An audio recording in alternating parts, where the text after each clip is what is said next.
Hurricane Milton has strengthened to a Category 5 storm again. Today, Disney World announced their closure. As well as 700 flights were canceled today and 1,500 canceled for Wednesday across 4 airports in Florida. And United has 25,000 people booked from the affected airports. The Fort Myers and Tampa area can get storm surge up to 12 to 15 feet tall.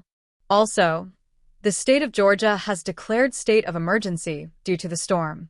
Anyway guys, thanks for watching. That's all I have for you right now.